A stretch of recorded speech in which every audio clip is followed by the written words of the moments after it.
Hello guys, నా పేరు Maitra వాకటం. My channel ప్రకారం మన ఛానల్ సబ్స్క్రైబ్ చేసుకోకపోతే ఇప్పుడే సబ్స్క్రైబ్ చేసుకోండి. పక్కనే ఉన్న బెల్ ఐకాన్ క్లిక్ చేసి ఆల్లో పెట్టుకోండి. నా ఫర్దర్ డేస్ మిస్ అవ్వకుండా చూడొచ్చు. చాలా మంది చూస్తున్నారు కానీ సబ్స్క్రైబ్ చేసుకోవట్లేదు. So please try to subscribe and click the bell icon also. So బేసిక్గా మనలో చాలా మందికి ఫ్లైట్స్ అంటే ఒక రకమైన భయం ఉంటుంది. అంటే అవి టేక్ ఆఫ్ అవుతున్నప్పుడు లేదంటే ల్యాండ్ అవుతున్నప్పుడు కొంచెం పైకి కిందకి అవుతూ ఉంటాయి. తర్వాత టర్బులెన్స్ వచ్చినప్పుడు కూడా కొంచెం బాగా ఊగుతూ ఉంటాయి. సో కొన్ని కొన్ని సార్లు ల్యాండింగ్ కూడా కొంచెం డిస్టర్బ్డ్‌గానే జరుగుతూ ఉంటుంది. అండ్ చాలా మందికేంటంటే చెవి బ్లాక్ అయిపోవడం, తలనొప్పి వచ్చేయడం, కళ్ళు తిరగడం, వాంతులు రావడం ఇలాంటివన్నీ ఉంటాయి.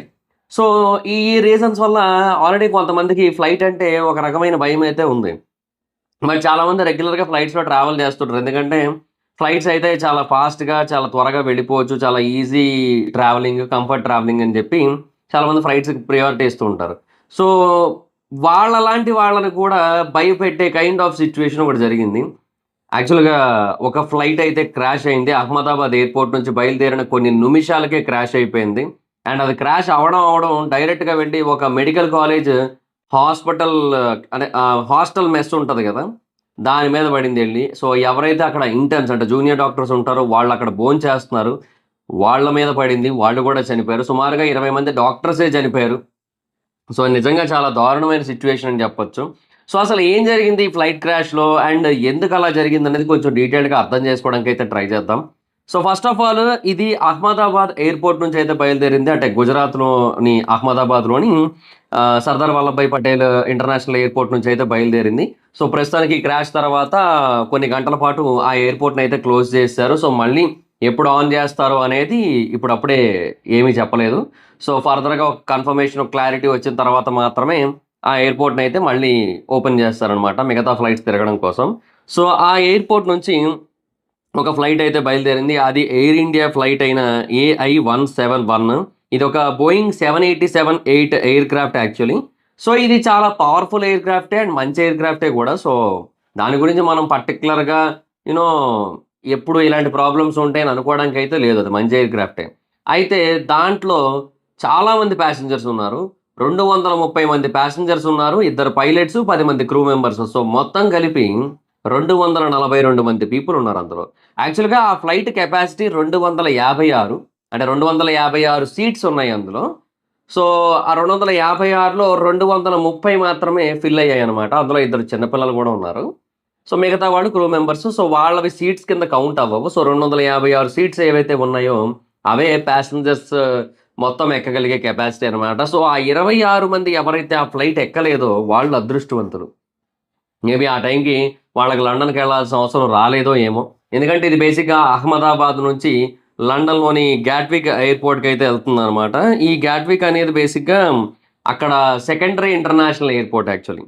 అంటే మెయిన్ ఇంటర్నేషనల్ ఎయిర్‌పోర్ట్ కాకుండా ఇది సెకండరీ ఇంటర్నేషనల్ ఎయిర్‌పోర్ట్. అంటే లండన్‌కి అలాగే వెస్ట్ ససెక్స్ లాంటి కొన్ని ప్రాంతాలకి కూడా చాలామంది ఈ ఎయిర్‌పోర్ట్‌లో దిగి వెళ్తూ ఉంటారు.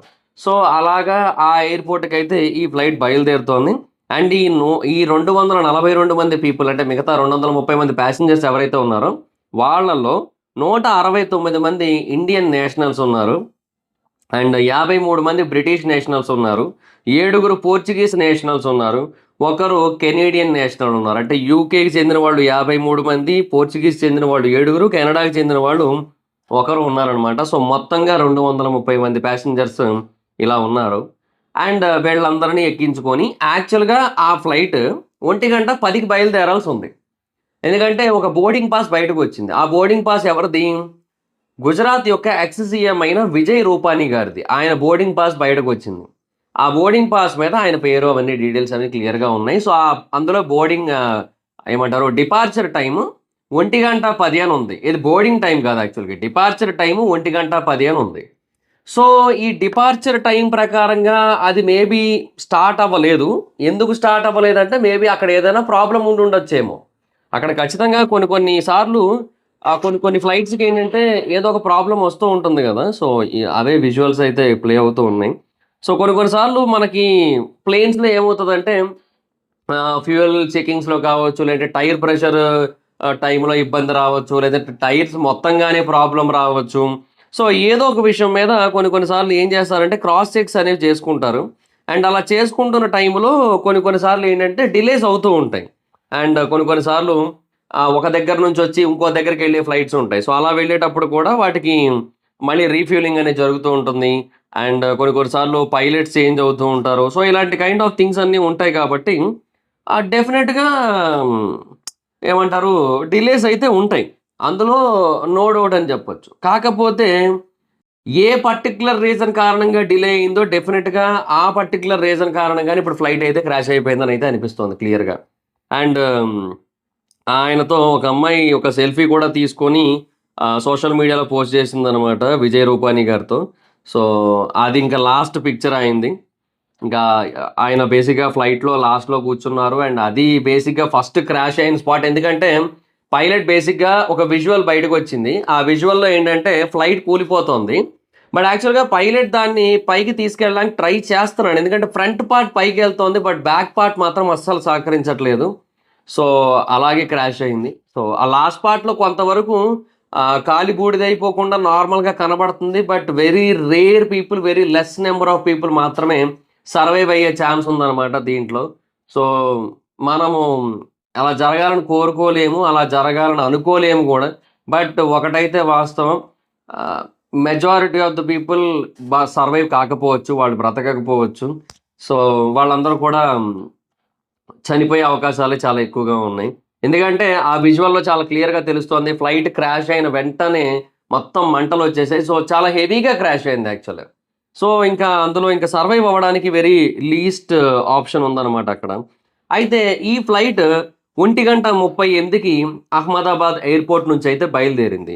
బయలుదేరిన తర్వాత బేసిక్‌గా మనకేంటంటే, ఫ్లైట్స్ అనేవి ఎప్పటికప్పుడు కిందన ఉన్న ఏటీసీతో అంటే ఎయిర్ ట్రాఫిక్ కంట్రోల్ వాళ్ళతో కాంటాక్ట్‌లో ఉంటాయి.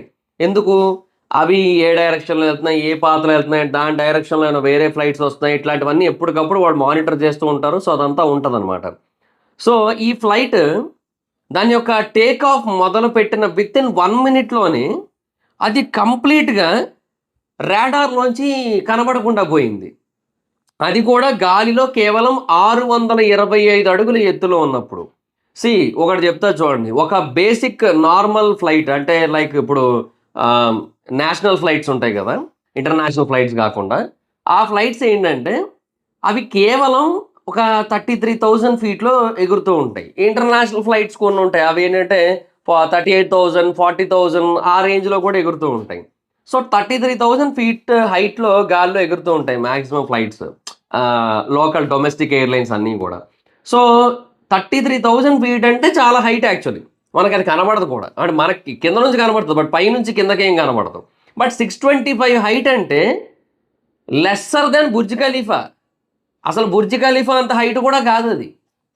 బుర్జ్ ఖలీఫా హైట్ కూడా చాలా ఎక్కువ. ఎందుకంటే బుర్జ్ ఖలీఫా హైట్ మీటర్స్‌లో ఉంటది. మీరు గమనించినట్టయితే అది చాలా ఎక్కువ ఉంటది యాక్చువల్‌గా. సో, దానికంటే తక్కువ హైట్‌లో ఉన్నప్పుడే ఇది కంప్లీట్‌గా సిగ్నల్‌నయితే కోల్పోయిందనమాట.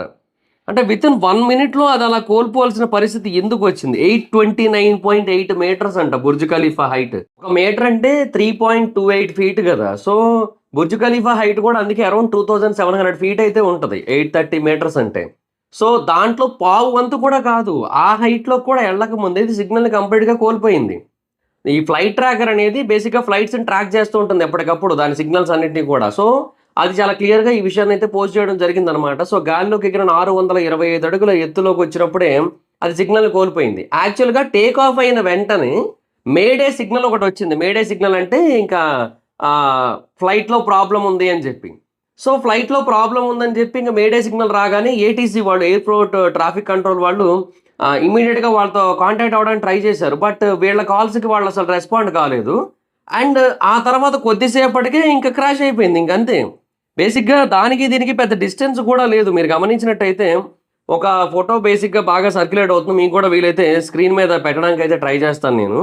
సో, అహ్మదాబాద్ ఇంటర్నేషనల్ ఎయిర్‌పోర్ట్‌లో రన్‌వే నంబర్ 23 మీద అది బయలుదేరిన తర్వాత ఆ రన్‌వే మీదే కొంచెం దూరం అలా గాల్లోకెళ్తారు కదా! ఇప్పుడు రన్‌వే దాటిన తర్వాత గాల్లోకి ఎగరడం కాదు. రన్‌వే మీద ఉండగానే గాల్లోకి ఎగురుతది కదా! సో, ఆ రన్‌వే మీద ఉండగానే గాల్లోకి ఎగిరి కొంచెం హైట్ ఇలాగెళ్ళగానే సిగ్నల్ కోల్పోయింది. సో, ఇంకా ఎయిర్‌పోర్ట్ పరిధిలోనే ఉండగానే సిగ్నల్ కోల్పోయింది. మేడే సిగ్నల్ వచ్చింది. మేడే సిగ్నల్ వచ్చిన తర్వాత వీళ్ళు రెస్పాండ్ అయ్యే లోపు హాస్పిటల్ మీద పడిపోయింది. సో, వితిన్ ఒక 3, 4 మినిట్స్‌లోనే మొత్తం అంతా జరిగిపోయింది. సో, 5 మినిట్స్‌లో క్రాష్ అయిపోయింది. టేక్ ఆఫ్ అయిన తర్వాత. సో, అందుకు ఇది బేసిక్‌గా చాలా అంటే చాలా సాడ్ సిట్యుయేషన్ అని చెప్పొచ్చు. సో, ఇంకా మేఘాని నగర్ అని ఒక ఏరియా ఉందనమాట. ఆ ఏరియాలోని ఒక హాస్పిటల్ మీద పడిపోయింది. హాస్పిటల్‌లో ఒక మెస్ ఉంటది గదా! ఆ మెస్‌లో వాళ్ళందరూ భోంచేస్తుంటే దాని మీద పడిపోయిందనమాట. సో, దీని గురించి మొత్తం అందరూ కూడా చాలా ఇమ్మీడియేట్‌గా రియాక్ట్ అయ్యారు. అండ్ ఎవరైతే సర్వైవర్స్ ఉన్నారో ఇంజ్యూర్డ్ పీపుల్ వాళ్ళని ఇమ్మీడియేట్‌గా హాస్పిటల్స్‌కయి తీసుకొనెళ్లారు. ఆ రెస్క్యూ ఆపరేషన్స్ అవన్నీ కూడా చేపడుతున్నారు ఇమ్మీడియేట్‌గా యాస్ ఆఫ్ నౌ. యుద్ధ ప్రాతిపదికన చేయాలని చెప్పి అక్కడ సీఎం అయితే చెప్పడం జరిగింది. అలాగే ఎయిర్ ఇండియా యొక్క చైర్మన్ అయిన నటరాజన్ చంద్రశేఖరన్ కూడా ఎమర్జెన్సీ సెంటర్‌ని యాక్టివేట్ చేశామని, సపోర్ట్ టీమ్‌ని పెట్టామని చెప్పి ఒక టోల్ ఫ్రీ నంబర్‌ని కూడా ఇవ్వడం జరిగింది. And you know air India వాళ్ళు కూడా కన్ఫర్మ్ చేశారు దీనికోసం. వాళ్ళిచ్చిన టోల్ ఫ్రీ నంబర్ వచ్చి 1800569144. సో, ఇదన్నమాట నంబరు. ఒకవేళ అక్కడ వాళ్ళు ఎవరైనా మీకు తెలిసిన వాళ్ళుంటే ఈ నంబర్‌ని అయితే షేర్ చేయండి. అండ్ బేసిక్‌గా ఎమర్జెన్సీ రెస్పాన్స్ టీమ్స్ అన్నీ కూడా వస్తున్నాయి. 6 ఎన్‌డీఆర్‌ఎఫ్ బృందాలు, 2 బీఎస్ఎఫ్ బృందాలు కూడా ఇమ్మీడియేట్‌గా రెస్క్యూ కోసం అని చెప్పి ఆ ప్రాంతానికైతే చేరుకుంటున్నాయి. సో, వాళ్ళందరికీ కూడా సపోర్ట్ చేస్తామని చెప్పి ఎయిర్ ఇండియా చైర్మన్ తెలియజేశారు. సో, వాళ్ళందరినీ కూడా హాస్పిటల్ తీసుకెళ్లారు. ఇన్‌ఫాక్ట్ అక్కడ సంఘటన జరిగిన వెంటనే లోకల్ పీపుల్ ఎవరైతే ఉన్నారో వాళ్ళందరూ కూడా యాస్ ఫాస్ట్ యాస్ పాసిబుల్ అక్కడికి పరిగెట్టుకుంటూ వెళ్లి అక్కడ ఎవరైనా సర్వైవ్ అయినట్టయితే వాళ్ళందరినీ కూడా కాపాడడానికైతే ట్రై చేశారు. వాళ్ళందరినీ కూడా బయటకి తీసి హాస్పిటల్‌కి తీసుకెళ్ళడానికి ట్రై చేశారని చెప్పి అక్కడ లోకల్స్ చాలామంది అయితే తెలియజేస్తూ వచ్చారు. సో, అలా కూడా జరుగుతూ వస్తోంది. సో, ప్రధానమంత్రి నరేంద్ర మోడీ గారు ఇమ్మీడియేట్‌గా దీని గురించి రియాక్ట్ అయ్యి అమిత్ షా గారిని పంపించి అండ్ మొత్తం అందరితోని కూడా కాంటాక్ట్‌లో ఉండి దీని గురించి యాస్ ఫాస్ట్ యాస్ పాసిబుల్ ఒక సొల్యూషన్ తేవడానికి, అందరిని కూడా కాపాడడానికి ట్రై చేస్తున్నామని అయితే తెలియజేశారు. అండ్ ఇంకా ఏవియేషన్ మినిస్టర్ అయిన రామ్మోహన్ నాయుడు గారు కూడా మన తెలుగు పర్సనే. సో, ఆయన దీని గురించి రియాక్ట్ అయ్యారు. అండ్ ఇమ్మీడియేట్‌గా మొత్తం రెస్క్యూ ఆపరేషన్స్ అయితే యాస్ ఫాస్ట్ యాస్ పాసిబుల్ చేపడుతున్నామని చెప్పి ఆయన కూడా ట్విట్టర్ వేదికగా తెలియజేశారు. సో, ప్రస్తుతానికైతే ఇది సిట్యుయేషన్. అండ్ యూకే గవర్నమెంట్ కూడా రియాక్ట్ అయింది. యూకే ప్రైమ్ మినిస్టర్ అయిన సర్ కియర్ స్టార్మర్ కూడా దీని గురించి రియాక్ట్ అయ్యారు. ఇది చాలా డెవాస్టేటింగ్ ఇన్సిడెంట్ అని చెప్పి ఆయన కూడా రెస్పాండ్ అయ్యారు. ఎందుకంటే 53 మంది యూకే అఫీషియల్స్ ఉన్నారు కదా! చనిపోయిన వాళ్ళలో. అంటే విమానంలో ఉన్న వాళ్ళలో. But survival rate is very less. So, that is for sure అనమాట. అండ్ రెండోదేంటంటే ఇప్పుడు బేసిక్‌గా అక్కడ ఉన్న ప్రాబ్లమ్ ఏంటంటే వాళ్ళతో పాటుగా ఆ మెడికల్ కాలేజ్ స్టూడెంట్స్ కూడా చనిపోయారు కదా! సో, మృతుల సంఖ్య కేవలం ఆ ఫ్లైట్‌లో ఉన్న వాళ్ళ కౌంట్ మాత్రమే కాకుండా ఇంకా పెరిగి 250 దాటుతదనమాట. సో, అది situation. So, one of the most dangerous and one of the most ఏమంటారు one of the biggest aviation disaster అని చెప్పొచ్చు రీసెంట్ టైమ్స్‌లో ఇదైతే మాత్రం. అండ్ ఇది కొంతమంది కావాలని చేసిన కుట్ర కూడా అయి ఉండొచ్చనైతే అభిప్రాయపడుతున్నారు. బట్ జరిగిన సిట్యుయేషన్స్ అన్నీ చూస్తే మాత్రం నాకైతే ఇది ఖచ్చితంగా ఏదో ఒక ఇన్సిడెంట్, ఒక యాక్సిడెంట్, ఒక క్రాష్, ఒక నెగ్లిజెన్స్‌తో కూడుకున్న సిట్యుయేషన్ లాగే అనిపిస్తోంది నాకైతే. ఎక్కడో ఏదో మిస్ అయింది. Something is wrong. అండ్ డెఫినిట్‌గా ఆ పైలట్‌కి కూడా మంచి ఎక్స్‌పీరియన్సే ఉంది. సో, ఎక్స్‌పీరియన్స్‌డ్ పీపులే వాళ్ళందరూ కూడా. సో, వాళ్ళని పర్టిక్యులర్‌గా అనడానికి లేదు. డెఫినిట్‌గా ఫ్లైట్‌లోనే ఏదో ప్రాబ్లమ్ అయింది. అండ్ ఆ ప్రాబ్లమ్ వల్ల ఇదంతా కూడా జరిగింది. ఇంకా అదేంటనేది ఫర్దర్ ఇన్వెస్టిగేషన్స్‌లో మనకి తేలాల్సి ఉంటుందనమాట.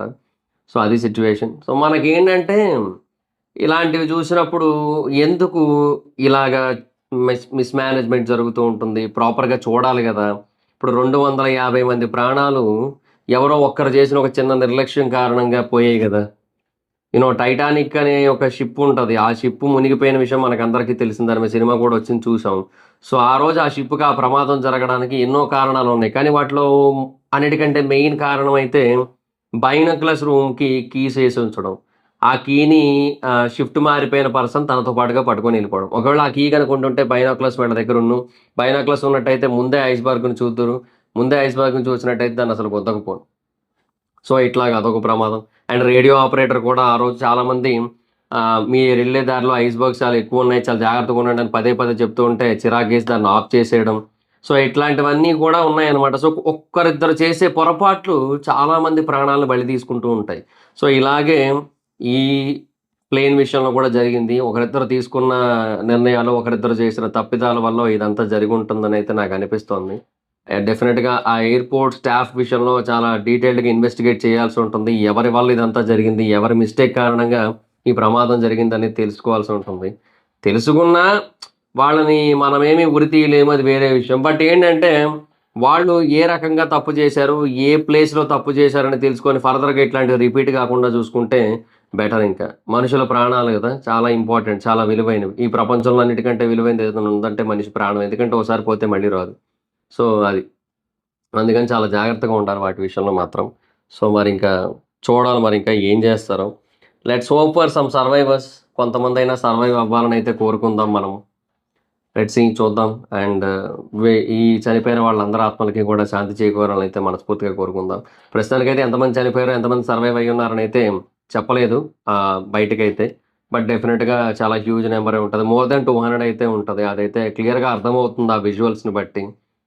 That is for sure. So that's it guys. This is the video. Video గనక మీకు నచ్చినట్టయితే లైక్ చేయండి. వీడియోని షేర్ చేయండి. ఇప్పటికైనా మన ఛానల్ సబ్స్క్రైబ్ చేసుకోకపోతే ఇప్పుడే సబ్స్క్రైబ్ చేసుకోండి. పక్కనే ఉన్న బెల్ ఐకాన్ క్లిక్ ఆల్‌లో పెట్టుకోండి. నా ఫర్దర్ మిస్ అవ్వకుండా చూడొచ్చు. చాలా మంది చూస్తున్నారు కానీ సబ్స్క్రైబ్ చేసుకోవట్లా. So please try to subscribe, click the bell icon also. నా ఇన్‌స్టాగ్రామ్ ఐడీ ఎవరోస్ మా ఇద్దరం ఎక్కడొచ్చు ఫాలో అవ్వచ్చు. Thank you so much guys. Bye. Meet next video. Bye by.